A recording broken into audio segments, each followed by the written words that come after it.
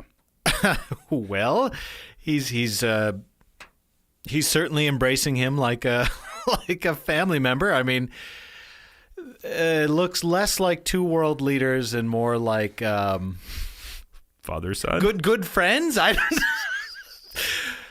Huh. Okay.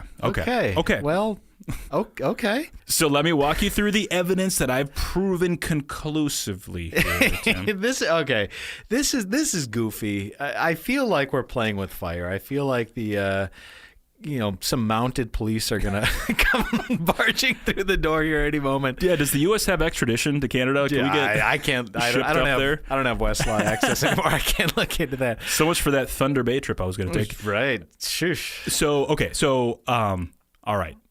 I will say, folks, we are having fun with this intentionally. I hope some of the things we outlined. Listener Justin, yeah, that's right. Don't come at us. But hopefully none of this is too speculative and/or irresponsible. But it's like a real conspiracy theory. So Tim, I got to ask you now, given everything you've heard and seen, and just like walk us through, where's your head, dude? at? Okay, well, okay, I'll walk you through, and then I'll give you a percent. So.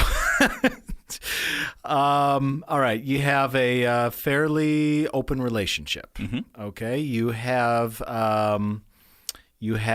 the Canadian first couple family, if you will, in the general Cuban area, roundabouts the time when conception likely happened. Mm-hmm. Okay. You have a mysterious suicide note that potentially alludes to a Canadian brother, and you have a very striking similarity between the current Prime Minister of Canada and the former leader of Cuba. And I'm going to say my 1% is looking more like a 50% than I care to admit. Like it's a... I don't want to back myself into a corner where I'm going to have to, explain myself at the border next time I go to Winnipeg. But like, dude, there's legs to it. Like, I can see why people believe this. Now, I have to imagine, Zach, that there is something that you've been holding close to your chest. It's like, absolutely, it's not true because of this one thing that you're going to tell me. Because the CBC said it wasn't true. Oh, well then, of course. Because the AP said it wasn't true. Snopes said it wasn't true. Snopes said it wasn't true. No, I do believe Snopes. I don't mean to. Okay, but like, I have to imagine that Justin has had to answer to this, or his press department has had to, just like Barack Obama had to talk about his birth certificate, for crying out loud. I'm sure this has dogged him one way or another for a while. So what does he say? Or what does anyone say? Well, Tim, I hate to be the bearer of, I don't know, bad news maybe? I mean, everybody involved vehemently denied it, basically. But don't they have a little too much skin in the game? I think Fidel could come out and say it and be like, yeah, it's my boy. we got the U.S. surrounded right here. Oh, man. Castro blood on both sides. Yeah, no kidding. Talk about the long game, too. Dude, seriously. Whoa. Seriously. Oh. So they just denied up and down. Yeah. Well, what about Margaret? She's still... I mean, she denied it. Everybody just denied it. Okay. Right. Yep. You know what? If she denies it, I'm going to believe her. Sure. She's pretty much publicly admitted to a lot of stuff. Yeah, that's true. Yeah. Good, bad, in between, you name it. She's okay. Then again, this is a big deal. This is kind of a big deal. Yeah. She's like, oh yeah, well, head of the Communist Party of Cuba, was actually his dad, and I don't think he would get elected to another term. So I think it's fair to say. Or maybe he would. I don't know what Canadian politics are like nowadays. So. That's a very good question. I guess we'll have to look for another conspiracy theory. Dude, they got a few up there. What are your thoughts? I mean, you spent more time with this than I did. What do you think? I think it's. I don't think it's true, and I'll tell you why. Yeah. I think it's because, Justin Trudeau came to power. He's he's a handsome guy, very pragmatic, well-liked. And I think this was kind of a smear campaign. Sure. But the issue is, a lot of these, hit pretty close to home. Yeah. And so I feel like that is a reason why it, kind of got some legs. It's also stupid because it alleges that, ideology is a genetic component. Which is just stupid. Well, I also brought that in myself too, because I thought it'd be more puzzling to assume if let's just say Pierre Trudeau was very, very conservative. Oh, sure. Yeah. That would have been a red flag, right? But it's okay, well, maybe they, politically got along and you could see they hung how... out, they were friends, why wouldn't they mingle at an Exactly. undisclosed location? Exactly. Honestly, the timing isn't quite close enough for me to truly, truly believe it. Yeah. 9.5 is, I mean, 8.5, 9, I could maybe get behind, but look, all that backpedaling aside, it's there. There's a reason. There's a reason we're talking about it. There's a reason people are still talking about it. It hits a little close. You're exactly right, and that's exactly where my head's at too. So I don't believe it outright, but I will say it does line up pretty nicely to, at the very least, make an interesting story. For sure. All right, everybody. Thank you so much for tuning in. To our listeners north of the border, thank you for tuning in as well, like you do every week. Who am I kidding? Come on. Anyway, if you haven't already, hit that subscribe button, like us, tell a friend. Hey, also leave a review. That is super helpful for other people to find our podcast too. It'd be great if more people could do that. But if you haven't already, like I said, rate, review, subscribe, tell your friends, tell your neighbors, tell your local leader of a nation state about our podcast, and we will see you next week. Thanks, everybody.